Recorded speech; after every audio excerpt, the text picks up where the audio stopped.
Olá, pessoal. De volta à Maratona da ICEFEP, com uma das mais esperadas mesas, que é justamente sobre o manejo da ICEFEP. E essa mesa terá como moderador o Dr. Denilson Campos de Albuquerque, que é professor titular de Cardiologia da Faculdade de Ciências Médicas da Universidade do Estado do Rio de Janeiro e é membro do Board Executivo da Cardiologia da Rede Dó Hospitais. E como debatedor, teremos o Dr. Fernando Bacal, professor livre-docente de Cardiologia pela USP, diretor do Núcleo de Transplantes do INCOR e coordenador do Programa de Insuficiência Cardíaca e Transplante Cardíaca do Hospital Albert Einstein. Denilson, de Albuquerque para Albuquerque, é com você agora. Obrigado, Albuquerque. É um prazer enorme ter um Albuquerque junto comigo nesse evento como um todo, né? De Albuquerque para Albuquerque, né? E o Albuquerque falou uma coisa certa. Ele disse que talvez seja essa a mesa mais importante do nosso evento, nosso terceiro simpósio, né? Por quê? Porque vocês vão ter a oportunidade de saber tudo aquilo que vocês gostariam de perguntar diretamente para nós todos, né? Como eu devo tratar a ICEFEP? Complexo isso, não é? Difícil no manejo atual, mas eu acho que tem algumas luzes no final do túnel que vai deixar a gente bastante surpreso e intensamente antenado com tudo que vai estar a acontecer. Então, sem mais delongas, eu vou chamar o Odilson Silvestre. O Odilson está lá no Acre, como professor da Universidade Federal do Acre, mas o Odilson tem uma grande trajetória. Ele foi do DEIC jovem, né? Agora já não é mais tão jovem assim, né, Bacal? Ele já tá ficando mais o DEIC maduro, eu diria, né? Mas passou pelo INCOR, fez o doutorado lá, depois foi para Harvard. Então, o cara se titulou para caramba. E é por causa disso que ele está indo falando para a gente o manejo das evidências dos antagonistas de mineral corticoide no contexto da ICEFEP. Vamos ouvir o que o Odilson tem para dizer para a gente. Nós vamos falar sobre os antagonistas dos mineralocorticoides. E aqui, em especial, nós vamos falar sobre espironolactona, o mais disponível e acessível no Brasil, o mais usado, qual nós temos experiência, a canrenona e a eplerenona. Eu quero começar falando para vocês alguns tópicos que eu acho que são os principais dessa palestra. O primeiro é que, quando nós vamos fazer uma revisão de literatura, e eu fui fazer isso para essa aula, nós vemos que a espironolactona é usada por dermatos, ginecos, gastroenterologistas, endócrinos e cardios. Em especial, todo mundo usa uma dose maior do que a nossa.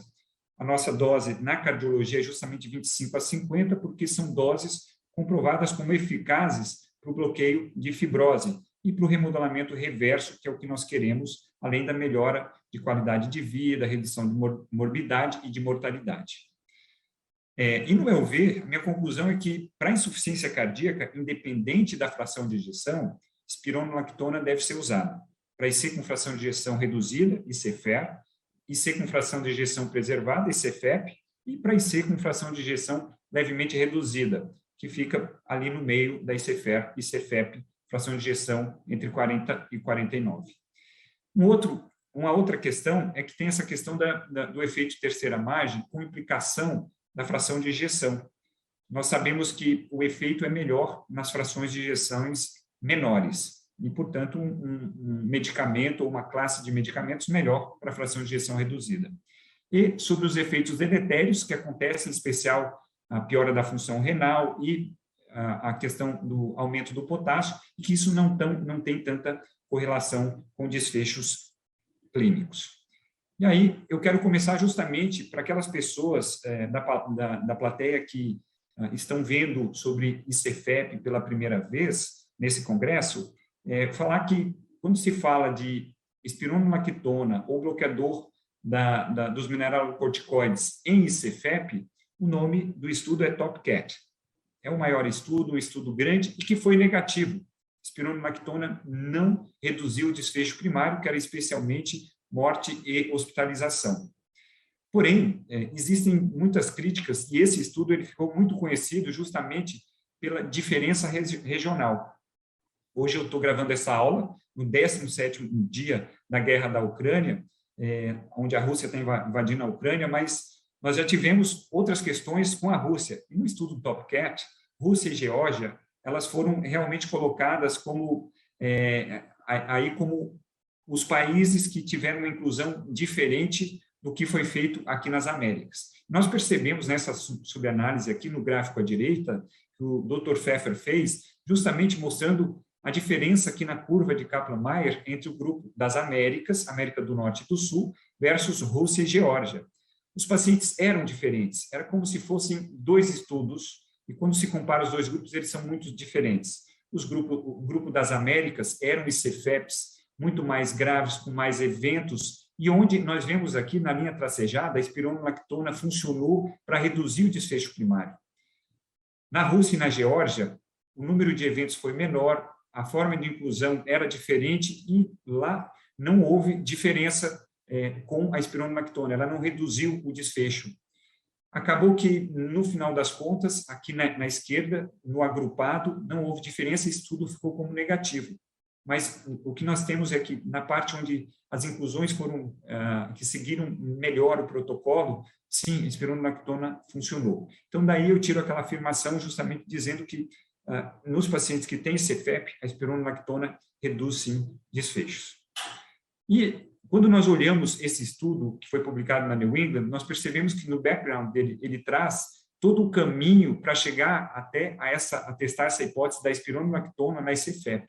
E começa quando se percebe que pessoas com ICFEP, lá nos anos 90, pessoas que têm insuficiência cardíaca, elas tinham justamente mais fibrose, um aumento de matriz extracelular, fibrose, grande acúmulo de colágeno. O que se percebeu foi, nos estudos, aqui com desfechos intermediário e na avaliação de fibrose miocárdica, se percebeu que, quando bloqueava a aldosterona, e a aldosterona era implicada na fibrose, o bloqueio da aldosterona com espironolactona reduzia marcadores de turnover de colágeno.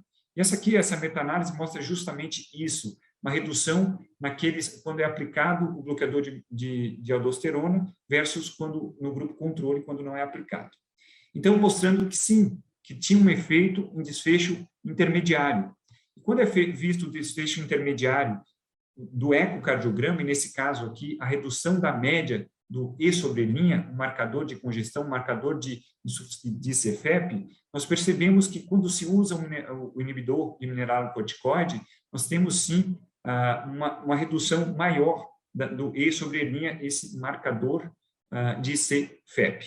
Então, para mostrar que tinha sim um racional biológico, tinha uma questão mecanística e por isso que o estudo foi feito e, como nós percebemos, foi aquele estudo onde teve aquela confusão em relação à possibilidade do misclassification bias. E aí eu trago essa figura aqui, que foi produzida pela Dain aqui no meu grupo, onde nós vemos justamente, eu quero colocar para vocês a insuficiência cardíaca ao longo da fração de ejeção. Nós percebemos aqui, nós distribuímos os estudos com desfechos duros, ao longo da fração de ejeção. Então, nós colocamos os 3 fenótipos de insuficiência cardíaca, CFER, IC com fração de ejeção levemente reduzida e CFEP.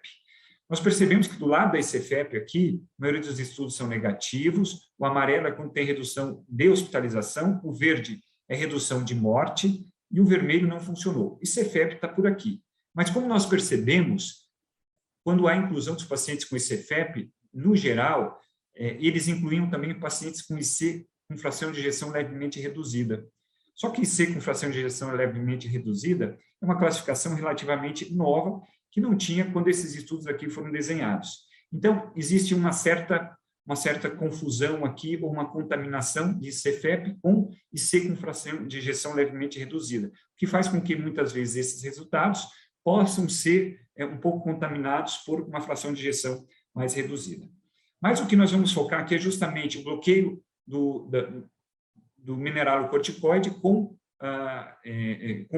espironolactona ou com eplerenone, e que aqui na ICFER funcionou, nós vemos verdinho, reduziu o desfecho primário, e na ICFEP, no TopCat, justamente reduzindo a hospitalização em princípio.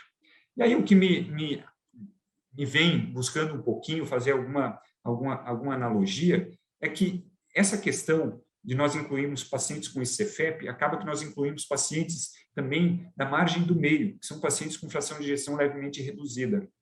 E aqui no conto do Guimarães Rosa foi justamente mostrando que tem a margem da direita, que seria esse CFEP, margem da esquerda, insuficiência cardíaca, fração de ejeção reduzida, e a margem do meio, que seriam aqueles pacientes com a fração de ejeção intermediária ou levemente reduzida. Na verdade, quando nós lemos esse ponto, essa margem do meio ela não existe.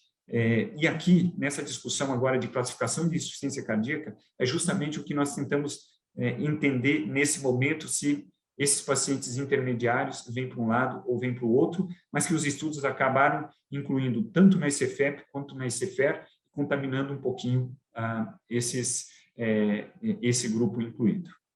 E, no final, o que acontece? Isso tem sido feito, e aqui o Scott Solomon tem feito bastante essas avaliações, mostrando que esses pacientes com IC, com fração de ejeção levemente reduzida, que acabaram sendo incluídos, como aqui no TopCat, são os pacientes que mais tiveram benefício. E os pacientes com fração de ejeção mais alta não tiveram benefício. Nós percebemos que aqui, em relação à incidência de evento, acaba que o risco não é reduzido naqueles pacientes com fração de ejeção maior. Então, a fração de ejeção, tanto para o evento primário como para o desfecho de hospitalização, ela sim acaba interferindo aqui ou sendo um modificador de efeito da espironolactona no desfecho. Um outro aspecto que eu gostaria de discutir é justamente sobre quando nós começamos uma espironolactona em um paciente, o que nós vemos é justamente aumento do potássio e em cerca de 18% dos pacientes há um aumento da creatinina. A creatinina dobra, e nesse estudo aqui foi chamado de piora da função renal, justamente aqueles pacientes que dobravam a creatinina. E o que se percebe é que, mesmo nesses pacientes que têm a piora da função renal, que nós pensamos que são pacientes que vão pior, acaba que nessa subanálise aqui que o grupo do Brigham fez, esses pacientes acabam tendo benefício pela espironolactona, mesmo os pacientes que têm piora da função renal. Então, no final, e trazendo um pouco de mensagem prática, a espironolactona na ICFEP ou mesmo os outros bloqueadores mineralocorticoides na ICFEP, a gente deve começar e, no geral, o que os artigos nos trazem, os autores nos mostram, é justamente iniciar de 12,5 a 25 miligramas uma vez por dia, e nós vamos buscar a melhoria dos sintomas ou mesmo redução de eventos. A dose de 12,5 ela não é disponível, no geral nós iniciamos com 25 miligramas e existe uma boa aceitação. Lembrar que nós devemos buscar a taxa de filtração glomerular abaixo de 30, os pacientes não foram testados em pacientes com taxa de filtração glomerular abaixo de 30, desculpem, nós vamos incluir pacientes ou contemplar pacientes com taxa de filtração acima de 30 ml por minuto. Lembrar que a pressão vai cair não tanto nesses pacientes, em torno de 3, 4 milímetros de mercúrio. Além disso, nós vamos checar a creatinina e o potássio em 2 semanas. Nós vamos começar naqueles pacientes que têm um potássio abaixo de 4,7, justamente porque esses pacientes, quando nós iniciamos a espironolactona, o potássio vai subir em torno de 0,3. Então, eles acabam, pacientes com 4,8, 5, acaba subindo o potássio, chegando numa zona de algum risco. Muito obrigado a todos pela atenção.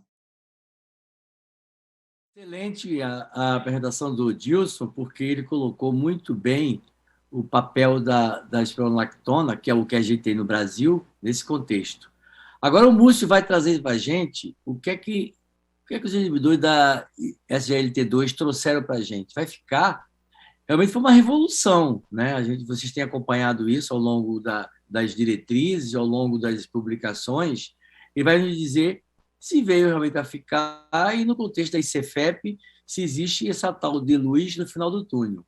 O Múcio é o nosso presidente do departamento, então a nossa pessoa mais importante de nós todos é o Múcio hoje, né? Então, Múcio, a palavra é sua, meu chefe, meu amigo e nosso líder atual. Por favor.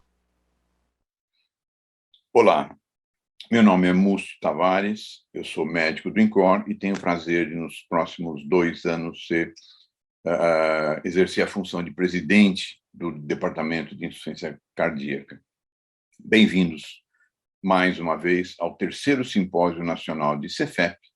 ICFEP é um tema do momento, um tema importante, um tema que temos, sim, várias coisas a discutir, e me coube falar se dentro desses pacientes os ISGLT2, inibidor da sódio-glicose transportador, vieram para ficar. Eu vou mostrar para os senhores algumas evidências do porquê que, no meu ponto de vista, a resposta é sim. Esse é meu slide de conflito de interesses. Eu queria começar mostrando que essa história de melhora cardiovascular aconteceu em estudos com diabéticos. Então, o EMPA-REG com empagliflozina, o CANVAS com canagliflozina, o DECLARE com dapagliflozina e o VERTES com ertugliflozina mostraram benefícios em MACE e, mais especialmente, em hospitalização por insuficiência cardíaca. E isso nos levou a, primeiro, desenvolver estudos com fração de ejeção reduzida, e os estudos DAPA e EMPA demonstraram uma redução, sim, de 26% no desfecho primário, 30% de reinternações e 18% em redução do risco de morte. Mas o estudo EMPEROR não teve poder, não teve número significativo para mostrar isso, mas se admite, sim, que ele tem o mesmo benefício. E o benefício foi tanto em diabetes quanto em não diabéticos. Isso chamou muito a atenção. E aí tem que se pensar em pacientes com fração de ejeção preservada, porque o mecanismo é diferente. A ativação neurohormonal é muito menor na fração de ejeção preservada do que na reduzida. Veja que a norepinefrina está aumentada quando aumenta a classe funcional, a renina também, e a densidade dos receptores do miocárdio diminui. Então, aquela downregulation dos receptores miocárdicos pode não estar presente nos pacientes com fração de ejeção preservada. E, por conta disso, os mecanismos de desenvolvimento da ICFEP são diferentes.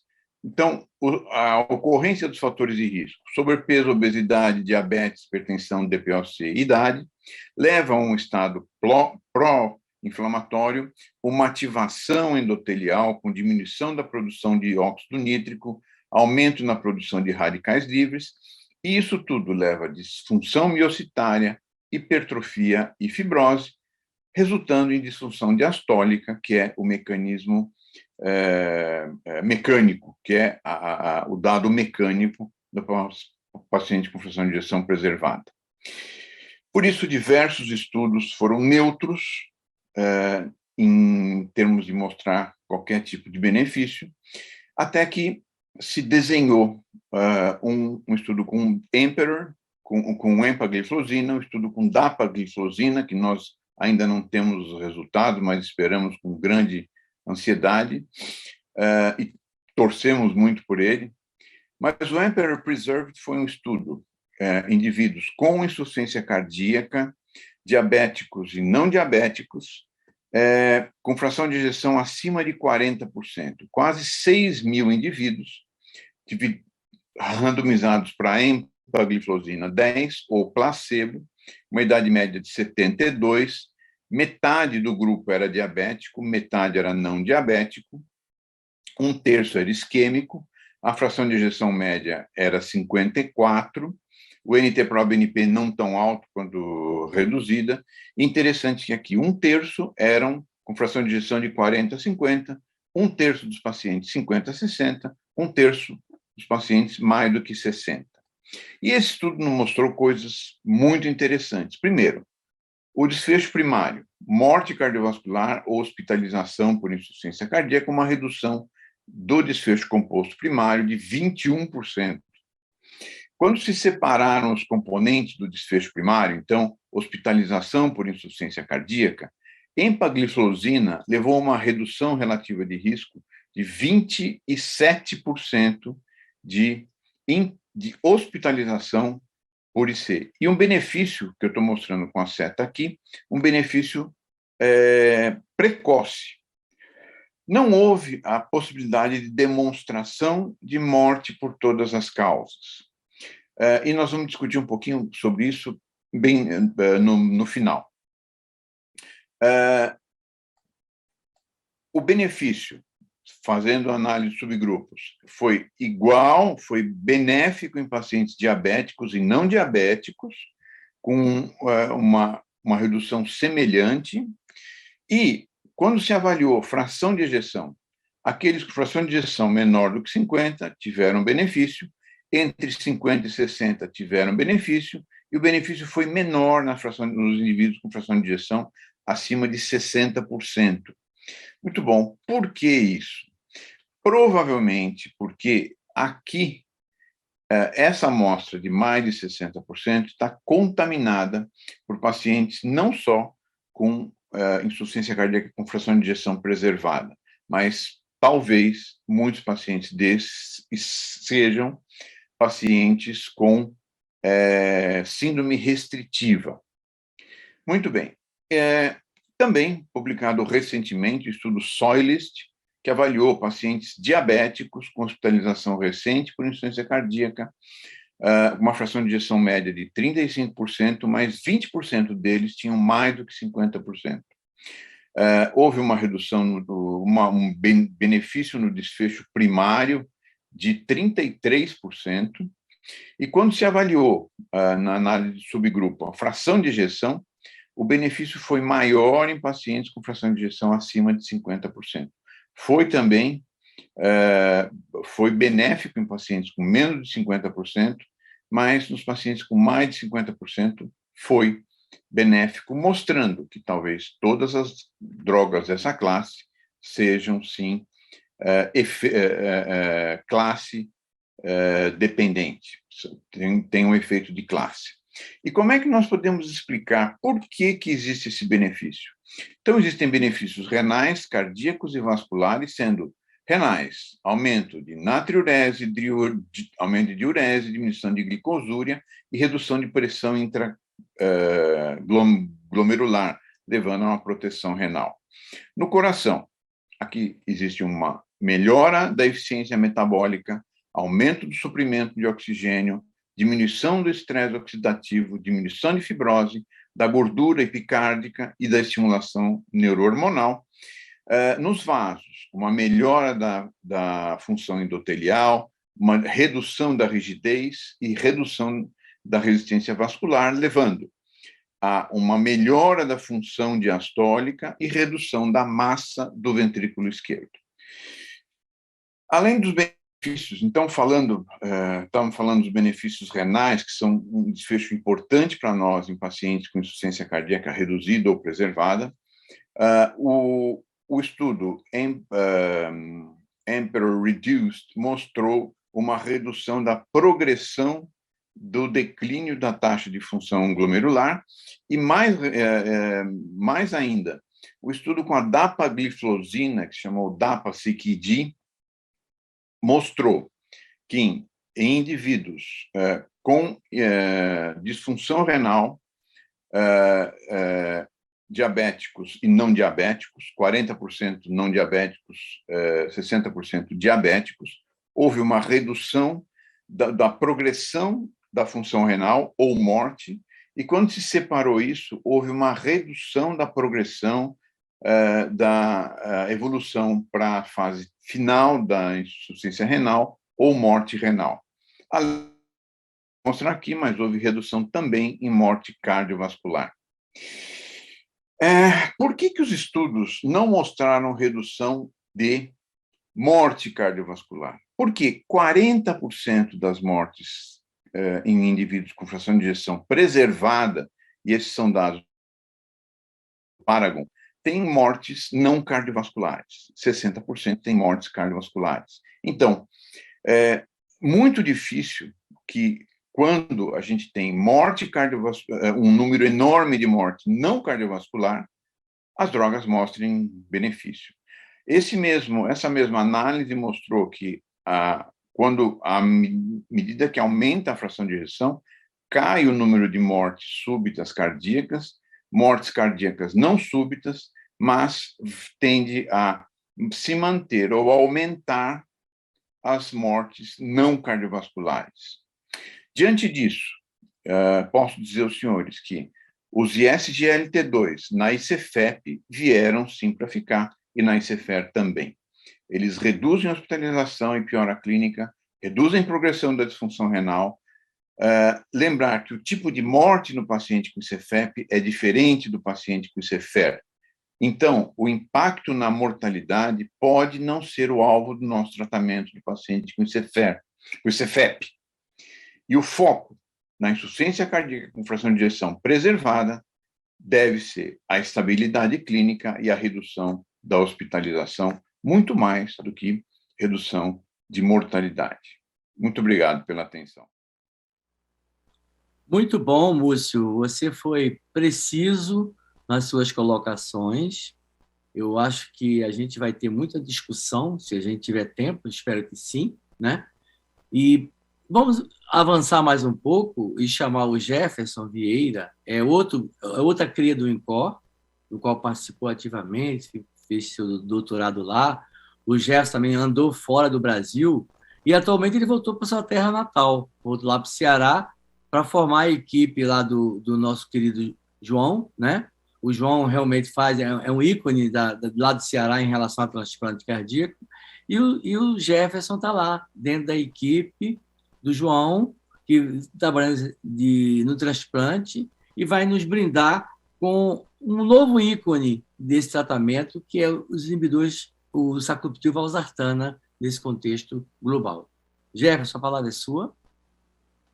Olá, meu nome é Jefferson. Queria começar agradecendo à comissão organizadora pelo convite.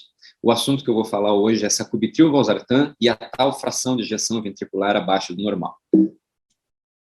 São meus potenciais conflitos de interesse. Eu queria começar lembrando os senhores que em fevereiro do ano passado, dia 16, a Agência Reguladora de Medicamentos dos Estados Unidos, o FDA, concedeu uma indicação expandida para o uso do sacubitril/valsartan em alguns pacientes com IC de fração preservada. Na ocasião, o documento falava que esses pacientes eram pacientes com uma fração de ejeção abaixo do normal.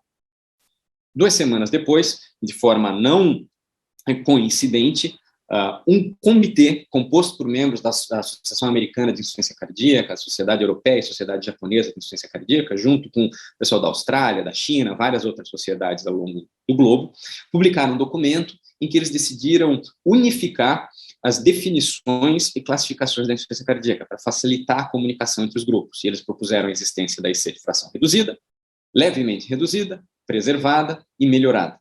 Vejam, senhores, portanto, que nenhuma dessas contempla o termo insuficiência cardíaca com fração de ejeção abaixo do normal. E isso gerou muito debate na comunidade científica. Então, o que o FDA quer dizer com uma fração de ejeção abaixo do normal? Então, para a gente entender o que é o abaixo do normal, a gente tem que tentar entender primeiro o que é o normal. E aí eu trouxe aqui um levantamento razoavelmente recente, em 2018, uma análise ecocardiográfica da coorte do famoso estudo de Framingham, que já tem várias décadas aí. Eles pegaram a última década, que é de 2005 a 2014, compararam com as décadas anteriores para ter uma ideia de como é que se encontra a fração de ejeção de pacientes com insuficiência cardíaca e sem insuficiência cardíaca. Então, aqui, o que a gente consegue ver é que a mediana, nessa década, terceira década do estudo de Framingham, dos pacientes que não têm insuficiência cardíaca, era de 68%, sendo significativamente maior do que na década anterior, que era de 65%.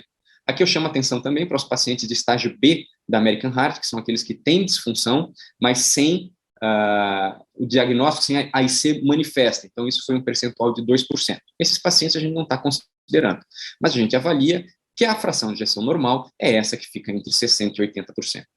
Historicamente, várias terminologias baseadas na fração de ejeção já foram usadas para se referir à insuficiência cardíaca. Então, você teve lá no começo dos anos 80, os primeiros grandes ensaios clínicos, o VREFT, consensos, nem mencionava a fração de ejeção. Bastava o diagnóstico clínico da insuficiência cardíaca baseado nos critérios de Framingham ou de Boston.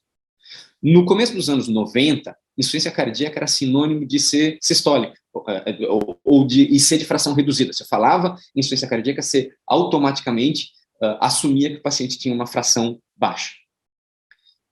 Nessa época, ainda não existia o conceito de IC de fração preservada, mas foi ali no final dos anos 90 que um dos primeiros estudos a avaliar especificamente essa população foi o estudo ancilar do DIG, que usou um ponto de corte de 45%, se referiu a esse grupo como IC diastólica. Com o passar do tempo, a gente entendeu que IC de fração reduzida também tinha disfunção diastólica, e era errado você chamar IC sistólica e diastólica. E que eu me lembro, o primeiro grande ensaio clínico randomizado que cunhou a IC diastólica como IC de fração preservada foi o Charm Preserved, ali no começo dos anos 2000. Vejam que os pontos de corte variavam de estudo para estudo, 35, 45, 40. Isso sempre gerou muito conflito, inclusive para a gente dizer quem que era o paciente com IC de fração reduzida. É 35, é 40, é mais? Qualquer fração abaixo de 50. Em 2013, a sociedade, o Colégio Americano, American Heart Association, propuseram na sua diretriz que existia uma zona cinzenta chamada de borderline, entre 41 e 49, mas foi em 2016 que a Sociedade Europeia cunhou mesmo o termo IC de fração preservada. E como a gente acabou de ver, no ano passado já mudou de novo o que era o mild, mid-range, na verdade eles chamaram de mid-range, o que era o mid-range já mudou para mild reduced. Isso é importante entender porque a IC de fração reduzida, os pacientes morrem mais de morte cardiovascular, mas proporcionalmente, pacientes com IC levemente reduzida e preservada têm mortalidade muito maior por causas não cardiovasculares. Apesar de morte cardiovascular ainda ser alta nesse grupo, é difícil a gente conseguir encontrar terapias que reduzem mortalidade cardiovascular, justamente porque esses pacientes morrem menos de causa cardiovascular. E aí entra o Paragon, que é o estudo que o FDA se embasou para lançar aquela nota, em todos os desdobramentos que vieram junto com o Paragon. Então, o Paragon é um estudo multicêntrico que envolveu pacientes dos 5 continentes, 109 pacientes daqui do Brasil. É um estudo que foi chefiado pelo Dr. Scott Solomon, lá do Brigham Women's Hospital, e pelo Dr. John McMurray, de Glasgow. Esse era um estudo que tinha o objetivo de avaliar o impacto do sacubitril valsartan na IC de fração preservada. Então, o desenho de estudo era um cálculo amostral para em torno de 4.600, eles colocaram mais de 4.800 pacientes com IC de fração maior que 45%, classe funcional entre 2 e 4. Havia uma fase de run-in muito similar com o que aconteceu no estudo Paradigm, só que em vez do inibidor da ECA enalapril, era o BRA-valsartan. Depois dessa fase de run-in, os pacientes, então, eles eram randomizados para o grupo sacubitril valsartan, onde a dose de alvo era 97/103, 2 vezes por dia, ou valsartan, 160 miligramas, 2 vezes por dia, para poder cegar nos pacientes. O follow-up médio foi de 35 meses, o desfecho primário era um composto de morte cardiovascular e hospitalização por insuficiência cardíaca, a primeira e as recorrentes. Então, vejam que eles não usaram aquela primeira hospitalização da IC, eles usaram todas as hospitalizações da IC, e por isso a gente não vai ver um hazard ratio, a gente vai ver um rate ratio, porque aqui eles usaram um método semiparamétrico que chama Lean, Wei, Ying, Yang, que leva em consideração essas reinternações repetidas. A gente já vai falar sobre desfecho. Características basais dos pacientes eram as características que a gente está acostumado nos pacientes com IC de fração preservada, pacientes com mais idade, mais mulheres, várias comorbidades, hipertensão, diabetes, AVC, infarto. Como desfecho composto primário, não houve diferença significativa entre os grupos, o rate ratio foi de 0,87, com um P de 0,059. Mas quando a gente avalia os componentes do desfecho primário, a hospitalização bateu na unidade, morte cardiovascular passou. Se a gente levar em consideração, por exemplo, o Emperor Preserved, em que o desfecho primário composto ele foi significativamente diferente, mas principalmente as custas de hospitalização, a gente começa a enxergar um desenho parecido aqui. E o que é interessante do chamado desfecho composto expandido? Logo que o Paragon foi publicado, em 2019, e também em 2019, o FDA publicou uma diretriz, um consenso de desfechos para avaliação de insuficiência cardíaca em ensaio clínico randomizado. E eles recomendaram também o uso das visitas não planejadas ao pronto-socorro. O paciente não hospitaliza, mas vem, faz furosemida e vai embora para casa. Esse desfecho fez parte do desfecho composto da APA-HF, do Emperor Reduced, do Emperor Preserved, e aqui não. Então, os autores decidiram, já que eles tinham esse desfecho, que tinha sido um desfecho pré-especificado, prospectivamente adjudicado, eles decidiram incluir esse desfecho na análise, e então o P passou a ser significativo, com um intervalo de confiança muito parecido, com um rate ratios razoavelmente parecidos, mas o P passou a ser significativo quando você inclui esses 95 eventos adicionais de visita não planejada ao pronto-socorro.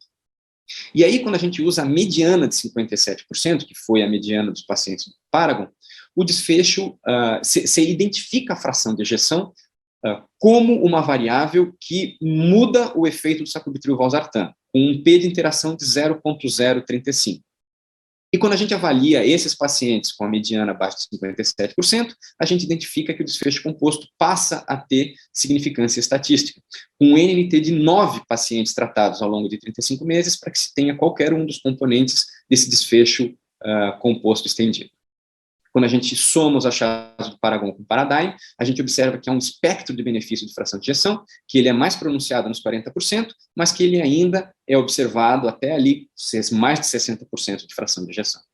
Com relação aos desfechos secundários, classe funcional foi significativamente melhor nos pacientes que receberam sacubitril/valsartan, e desfecho renal, que era composto de morte renal, piora da função renal levando a diálise ou transplante e declínio da taxa de filtração também foi melhor no grupo sacubitril/valsartan.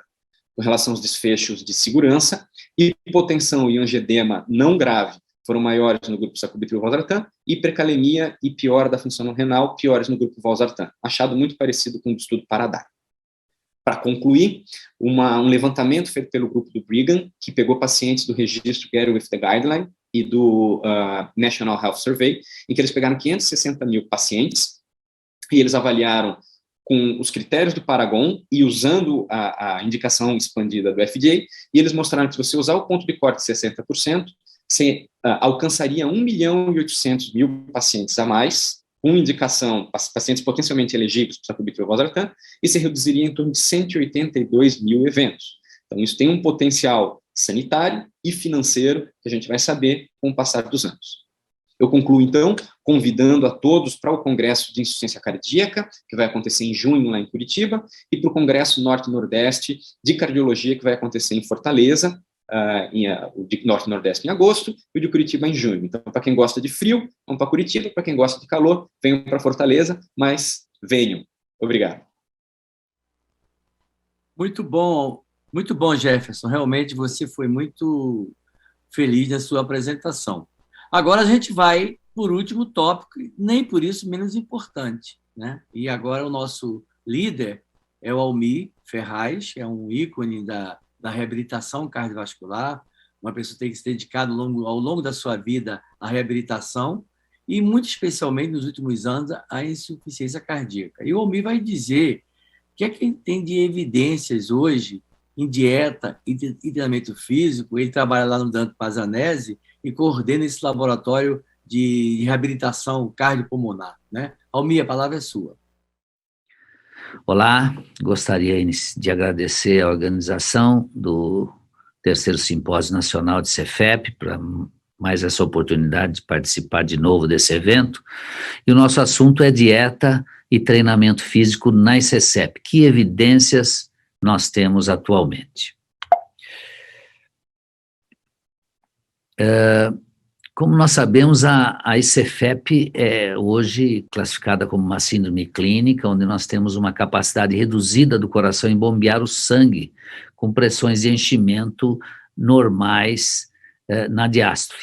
Ela tem vários fatores de risco, que são a base da caracterização dessa síndrome: obesidade, diabetes, síndrome metabólica, e as diretrizes já sinalizam para o controle da dieta, indicando que a dieta mediterrânea, rica em vegetais, frutas e peixes, é uma boa indicação. Atividade física, 150 minutos de atividade moderada por semana, ou 75 minutos de atividade mais vigorosa, no caráter aeróbico, são as indicações das diretrizes. Redução do índice de massa corporal, indicando como uma meta ideal entre 20 e 25, circunferência abdominal no homem menor que 94 e na mulher menor que 80, controle da pressão arterial a níveis inferiores a 140/90, controle de lípides e também controle do diabetes, com a meta da hemoglobina glicada abaixo de 7%.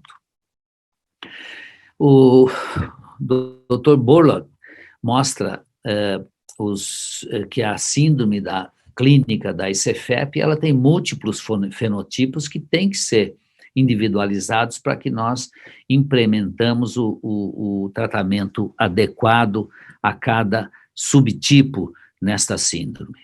E temos que avaliar, então, nas comorbidades a hipertensão, obesidade, doença coronária, diabetes, síndrome metabólica, também os fatores cardíacos e pulmonares, como a função ventricular esquerda, a função atrial esquerda, a presença ou não de fibrilação, a função do ventrículo direito, inclusive, os dados hemodinâmicos, com as pressões de enchimento, que muitas vezes só se aumentam durante um exercício físico, e o diagnóstico muitas vezes fica difícil com o ecocardiograma em repouso, o aumento das pressões de enchimento em repouso, a hipertensão pulmonar, o aumento da pressão do ventrículo esquerdo e do ventrículo direito, os fatores extracardíacos, como o enrijecimento arterial sistêmico, a disfunção endotelial, sarcopenia, a fibrose, os biomarcadores, como o BNP, os marcadores inflamatórios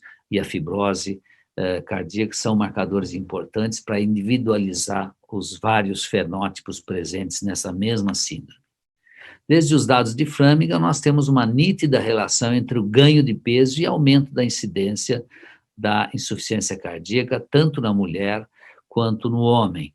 E estudos mais recentes, de Pandey, mostrando que, particularmente na ICFEP, a relação do aumento de peso, do aumento do IMC com o aumento da prevalência, estão muito nítidas, como vocês podem ver nesse gráfico aqui na parte inferior, uma relação tanto com o IMC muito baixo, abaixo de 20, como no IMC mais alto, particularmente na obesidade mórbida com aumento de IMC acima de 35. Esse estudo do Milton Packer mostra a relação direta que a obesidade tem com o aumento dos fatores neuromorais e inflamatórios, como a adipose relacionada ao aumento da leptina, o aumento da angiotensina, da niprilisina e o aumento da aldosterona. E todos esses fatores aqui que a gente pode enumerar e a relação nítida da obesidade com a fisiopatologia da ICFEP. 80% dos pacientes com ICFEP têm sobrepeso ou obesidade. A adipose está diretamente relacionada à expansão plasmática, à hipervolemia e à redução da complacência ventricular. O aumento das pressões de enchimento ventricular, o estímulo da inflamação sistêmica, a ativação neuromoral contribuindo para agravar a ICFEP, redução da densidade microvascular, estímulo do sistema renina, angiotensina, aldosterona e da leptina provocam retenção de sódio, a redução da atividade dos peptídeos natriuréticos, aumento da rigidez arterial, da parede arterial, fibrose renal e cardíaca, e também o aumento da expressão dos SGLT2, elevando ainda mais a reabsorção de sódio no túbulo proximal, com um aumento ainda maior do volume plasmático. Existe uma nítida relação entre a atividade física e as pressões de enchimento. Nós sabemos que os indivíduos competitivos, ou os indivíduos ativos, têm pressões de enchimento diastólico final muito menores do que os indivíduos sedentários, assim como a complacência, a distensibilidade do ventrículo esquerdo está diretamente relacionado à atividade física. Indivíduos sedentários têm distensibilidade, rigidez da parede ventricular maior do que os indivíduos ativos e os competitivos. Muitas vezes nós precisamos de testes invasivos, como o teste cardiopulmonar, com cateterização da artéria jugular para medidas da pressão da artéria pulmonar, para medidas hemodinâmicas, que nos auxiliam na avaliação da pressão capilar pulmonar, medidas também da artéria radial, todos esses dados para nós, muitas vezes, fazermos o diagnóstico preciso da ICFEP, que muitas vezes, com o eco de repouso, nós não conseguimos detectar pressões de enchimento aumentadas e fazer o diagnóstico da ICFEP. Esse é um estudo relativamente recente, comparando a capacidade funcional medida pelo VO2, com teste cardiopulmonar, em pacientes em 4 grupos: controle, um grupo com exercício somente, dieta somente no outro grupo, e no último grupo associando dieta e exercício. E os melhores resultados funcionais aparecem quando nós associamos a dieta e o exercício, com melhores aumentos de VO2 e também a redução de peso com exercício e dieta associados, mostrou a expressão mais significativa, com redução de 11%, comparados à dieta e exercícios isolados. Esse outro estudo, mostrando comparação em 2 modalidades diferentes de exercício, exercícios intervalados e exercícios moderados contínuos, e os resultados desses 3 grupos: um grupo de controle, um grupo de exercício moderado e um grupo de exercícios intervalados. Aqui estão os modelos do exercício contínuo em azul e aqui em vermelho o intervalado. Um segmento de 12 meses, com medidas no terceiro, no segundo e no 12º mês, de alguns parâmetros, inclusive o VO2, e mostrando que as 2 modalidades de exercício tiveram aumento da capacidade funcional medida pelo VO2 e também modificações significativas na qualidade de vida pelo questionário de Kansas, e nenhuma modificação expressiva no EELINHA e outros dados ecocardiográficos. Esse é um estudo nosso mostrando o aumento da capacidade oxidativa com a medida da citocromo C oxidase, que é uma enzima que está dentro da mitocôndria, aumentando a sua coloração depois de 6 meses, mostrando aumento da capacidade oxidativa desta musculatura nesses pacientes. Nós poderíamos, então, concluir que a redução do peso, pelo menos com IMCs abaixo, com IMCs acima de 30, atenua a hipervolemia, a inflamação, modula o sistema neuromoral e aumenta a capacidade funcional. Os exercícios aeróbicos moderados contínuos estão bem estabelecidos quanto à sua eficácia e eficiência em aumentar a capacidade funcional e qualidade de vida. Os intervalados, da mesma forma, têm ação na capacidade funcional e na qualidade de vida, contudo, a sua suposta ação adicional na disfunção diastólica ainda não está completamente demonstrada até o momento. Muito obrigado. Excelente, excelente. Agora eu passo a palavra ao nosso querido Bacal, que vai moderar o debate com todos nós. Bacal, a palavra é sua. Obrigado, Denilson. E uma primeira participação, também gostaria de cumprimentar o Múcio como presidente do departamento, o Dansman, o Beck e todos os organizadores desse terceiro simpósio. Realmente é um privilégio e parabéns. O DEIC sempre na vanguarda, discutindo assuntos importantes da prática dos cardiologistas, dos clínicos, no manejo dos pacientes com insuficiência cardíaca. E nessa sessão, Denilson, nós pudemos ver abordagens muito interessantes sobre o manejo da insuficiência cardíaca. Eu vou fazer um comentário por etapas. Infelizmente o Odilson não está aqui, mas eu abro também depois para discussão com todos.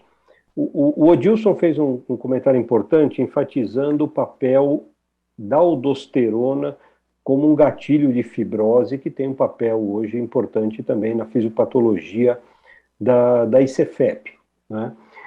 E o grande estudo do bloqueio de aldosterona nesse contexto de pacientes estudos randomizados foi realmente o TOPCAT, e sempre vai ficar o que ele pontuou também muito bem, a questão da inclusão dos pacientes no leste europeu, principalmente de Rússia e Geórgia. E aí, a gente sempre, né, buscou drogas que reduzissem a mortalidade, como disse, isso é o mais importante, claro, com hospitalização, mas os desfechos duros da insuficiência cardíaca, mas não foi atingido com ele. E a meta-análise mostrada é uma meta-análise com desfecho de propriedades diastólicas, de relaxamento, relação E', mas evidentemente não é duro.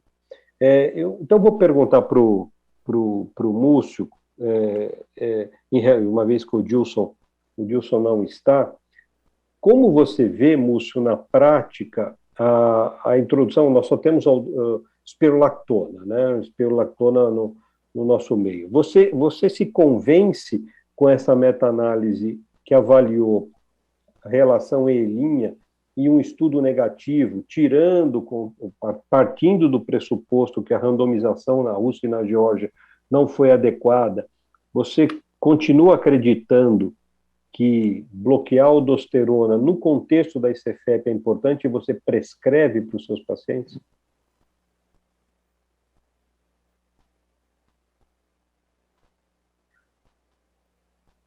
Bacão, esse é um excelente ponto.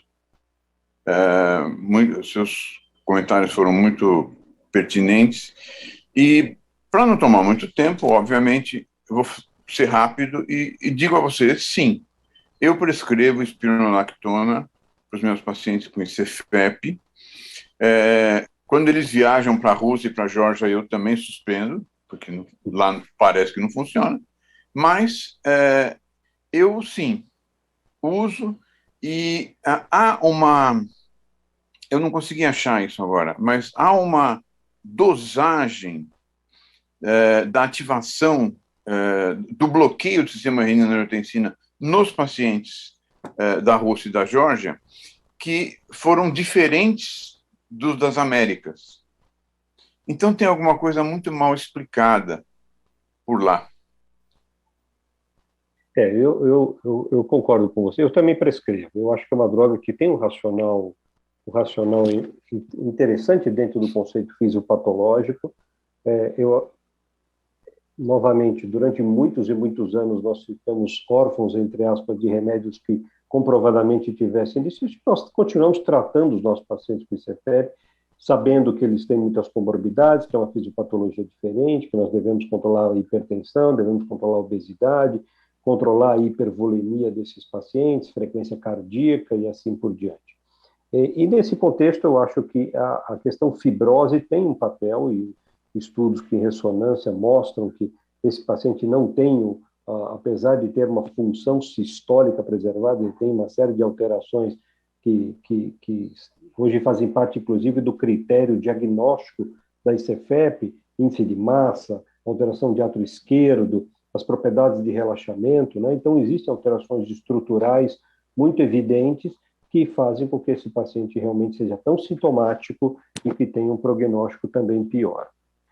Na aula do Múcio, quer dizer, hoje eu acho que ele teve o privilégio de falar do grande protagonista, que é o inibidor da SGLT2. Uma droga multifacetária, uma droga que atua em mecanismos importantes, hemodinâmicos, renais, remodelamento ventricular, atividade inflamatória, múltiplas ações. Também foi muito bem pontuado que o aspecto fisiopatológico da ICFEP difere da ICFER pela questão endotelial, e o endotélio tem um papel importante, essa droga tem um papel de ação endotelial, e nós fomos brindados com dois importantes estudos, o Emperor Preserved e o Soilist, que mostraram nos desfechos combinados morte e hospitalização, principalmente as custas de hospitalização, e, na verdade, as custas de hospitalização que esses pacientes atingiram desfecho. E é muito importante, são pacientes que, na prática de consultório, nós sabemos muito bem, os pacientes internos são muito queixosos, têm muito sintoma, por vezes vão ao hospital. E minha pergunta para você, Múcio, é se você acredita que nós estamos diante de um efeito real de classe das glifosinas nesse contexto dos pacientes com ICFEP. Obrigado de novo pela pergunta, Bacão. E a minha resposta é sim. Eu acho que sim, porque os estudos que diferiram um pouco, aqueles maiores estudos, como Declare, EMPA-REG, eles tinham tipos de pacientes diferentes, né? Uns mais graves, outros mais graves, então os resultados foram diferentes. No Emperor Reduce e no DAPA Heart Failure, não houve um benefício de mortalidade na empagliflozina, mas há algumas diferenças que eu acho que a gente precisa explorar um pouco melhor. Porém, quando a gente vai olhar o estudo da PASIC-ID e o estudo que foi interrompido, uma notícia dessa semana, o estudo da empagliflozina em paciente com doença renal crônica ou disfunção renal, o estudo foi interrompido por segurança. Então, os desfechos apareceram, tudo indica, né, eles não disseram isso claramente, mas tudo indica que os desfechos renais foram prevenidos. E o estudo foi interrompido pelo Comitê de Segurança. Então, tudo aponta, né, para que seja um efeito de classe. Diferente dos agonistas GLP-1, que eles têm estruturas moleculares diferentes e têm resultados nos estudos com desfechos cardiovasculares diferentes. Denilson, você quer fazer algum comentário? Eu quero sim, porque vocês dois colocaram muito apropriadamente a espironolactona no contexto, até sair o Embryo Preserved, era a minha droga prioritária, que é a espironolactona. Agora, com o Embryo Preserved, abre uma janela de oportunidade para os inibidores da SGLT2. E aí, vamos usar as duas drogas ou vamos usar uma ou outra, entenderam? Quer dizer, a gente vai ter que, de certa maneira, orientar os colegas que não são, de repente, do grupo como prioritário na insuficiência cardíaca, se a gente vai usar as duas ou se vão dar prioridade ao Embryo Preserved ou o que vai estar para chegar aí, o SOLIS, por exemplo, né, em relação ao tratamento desse paciente. Eu queria ouvir vocês. Quer comentar? Jefferson, quer aproveitar e já comentar? Depois eu emendo com pergunta. Quem, eu? Não, passei para o Jefferson. Ah, tá. Ótima pergunta, e a gente enfrenta quem atende ambulatório. Primeiro, agradecer o convite, eu não tive tempo de agradecer, porque a gente tinha 10 minutos, e é um espetáculo estar compartilhando essa mesa aqui com esses nomes. Com relação à pergunta, a gente enfrenta uma pergunta parecida para IC de fração reduzida. Apesar das glifosinas, sacubitril e valsartan não terem o mesmo mecanismo farmacológico, atuarem por vias completamente diferentes e terem mostrado seus benefícios em seus respectivos estudos, eles têm uma questão que é a questão financeira. Então, mesmo para IC de fração reduzida no ambulatório de SUS, às vezes a gente se encontra muito com essa mesma pergunta. Aqui no Messejana, a gente agora está conseguindo ter o sacubitril e valsartan através de o paciente preenche um protocolo e consegue o remédio pelo próprio Messejana. Então, a gente, hoje, a única questão que limita é financeira para começar a glifosina. Na IC de fração preservada, tudo que vocês falaram aqui eu concordo, era a espironolactona que a gente tinha. Pessoalmente, eu gosto muito do TopCat, porque você não só discute uma droga que tem um potencial em IC de fração preservada, mas até questões de desenho de estudo e de reavaliação pós-hoc, de desfecho, de como tudo isso impacta a nossa rotina prática, a rotina médica. Com relação à glifosina, a evidência ela é maior, o Emperor Preserved foi mesmo o primeiro grande estudo que mostrou uma redução significativa do desfecho composto, e como eu apresentei aqui na minha sessão, o sacubitril valsartan, no final, o estudo Paragon acabou sendo sacaneado em termos, porque o desfecho de visita hospitalizar, aquele negócio de mudar a regra do jogo depois que o jogo já está em andamento, então o desfecho de visita não planejado para um socorro só passou a valer depois que o Paragon foi publicado. Então, os desfechos de visita hospitalares do Paragon, como eu apresentei, eles foram adjudicados, eles foram pré-especificados, eles só não entraram no desfecho primário, porque naquela época, e eu lembro que a primeira vez que eu li o desenho do DAPA, eu ainda pensei, nossa, visita não planejada ao pronto-socorro, na época me pareceu um desfecho esquisito, mas hoje, com tantos estudos que já vieram depois, já se tornou um desfecho válido para análise de insuficiência cardíaca. Então, o Paragon, quando se avalia sob a luz do que se tem hoje, se você avalia pela mesma regra do Emperor, por exemplo, ele foi um resultado que também mostrou redução da hospitalização. Então, eu acho que a gente hoje, nos últimos anos para cá, a gente tem tido um arsenal terapêutico cada vez mais atraente para tratar IC de fração preservada. Os pacientes, o Dr. Múcio mostrou muito bem, eles não morrem tanto por doença cardiovascular, eles morrem por outras causas. Então, o nosso desfecho passa a ser muito mais qualidade de vida e hospitalização. E, no final, está cada vez mais se tornando um negócio que, em última análise, vai ser a questão financeira.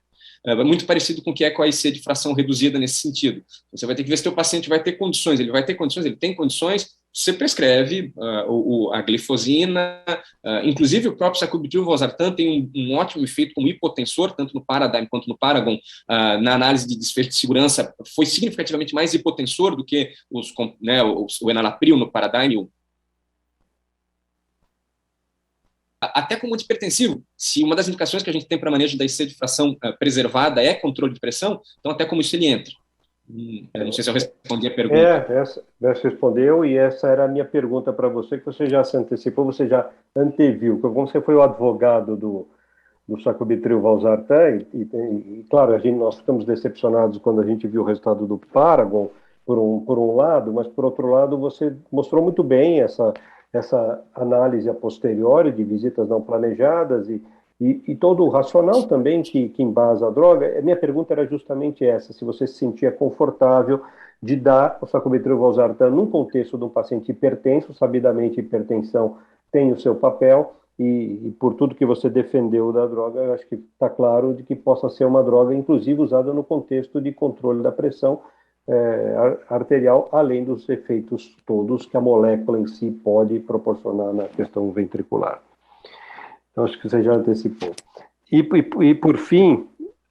Macau, eu quero fazer um comentário de 10 segundos. 10 segundos. Nós estamos com 2 ex-presidentes aqui, brilhantes do DEIC, e é minha intenção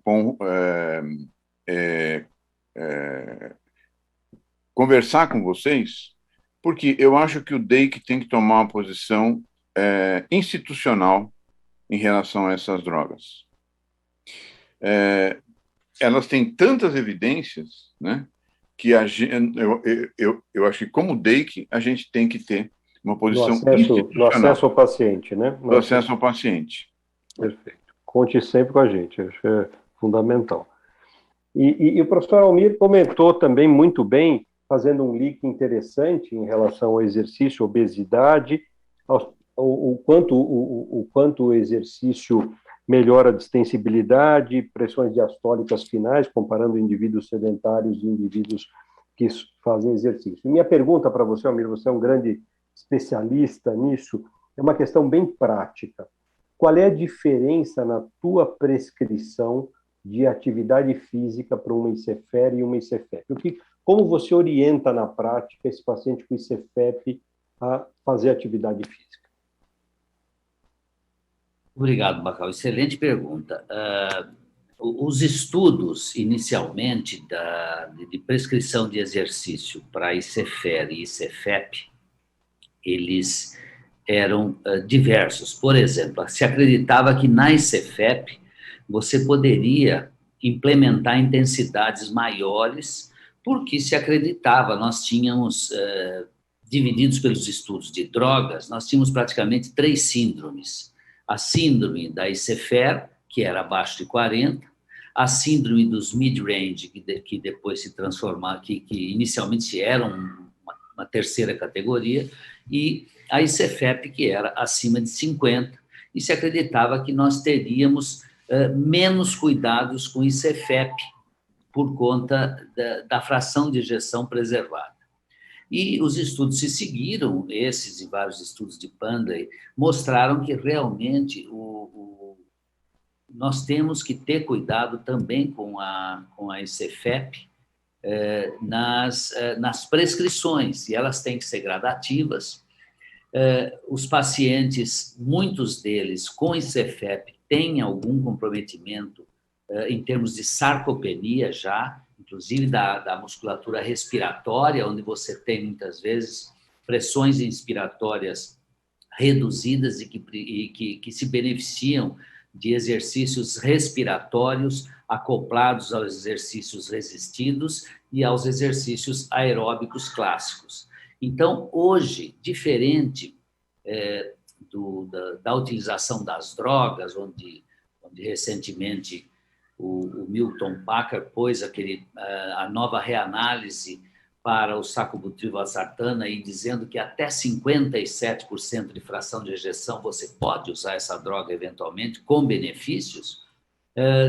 Na implementação de medidas não farmacológicas como exercício e dieta, as prescrições não levam mais em consideração rígida a fração de ejeção. Então, nós temos praticamente implementado exercícios resistidos, exercícios aeróbicos, tanto na ICFER como na ICFEP, de maneira praticamente igual. Claro que, muitas vezes, nós precisamos do teste cardiopulmonar, muitas vezes, para até fazer o diagnóstico da ICFEP, que muitas vezes você não diagnostica alterações diastólicas e nem mudanças de pressões de enchimento com dados de repouso. Você precisa de, muitas vezes, um teste cardiopulmonar com medidas invasivas para você demonstrar que há alterações durante o exercício. Então, Bacall, eu diria que é indispensável que você acrescente exercício e dieta para a ICFEP e para a ICFER, independente de subtipos de exercício. Não existe isso. Os exercícios têm que ser progressivos, baseados no teste cardiopulmonar ou mesmo num teste ergométrico simples ou até no teste de caminhada de 6 minutos, para que você tenha algum parâmetro para medir se o paciente está sendo beneficiado com ganho funcional depois de otimizar com a terapia farmacológica. Muito obrigado, amigo. Perfeito. Acho que pelo andar da hora eu vou passar a palavra para o Denilson, que coordena a mesa. Não sei se tem mais alguma pergunta, e para você promover o fechamento, Denilson. Obrigado. Ok, Bacall. Obrigado pela sua participação, foi extremamente importante e relevante. Realmente a gente avançou da hora, teria um tempo enorme para discutir com todos vocês, que é uma expertise muito grande, mas a direção do nosso evento já está solicitando que a gente faça as considerações finais. Muito obrigado a todos vocês pela imensa participação e eu espero vê-los muito breve, dessa vez presencialmente, porque é isso que nós precisamos, né? Pelo menos, no pior das hipóteses, até o DEIC, né? Até o nosso congresso do DEIC em Curitiba. Um grande abraço e até breve, e obrigado a todos. Até logo. Ok, Denilson, eu vou chamar um breve intervalo e caminhamos para o final dessa nossa jornada de ICFEP e teremos uma sessão interativa de casos clínicos logo após o intervalo. Voltamos já já.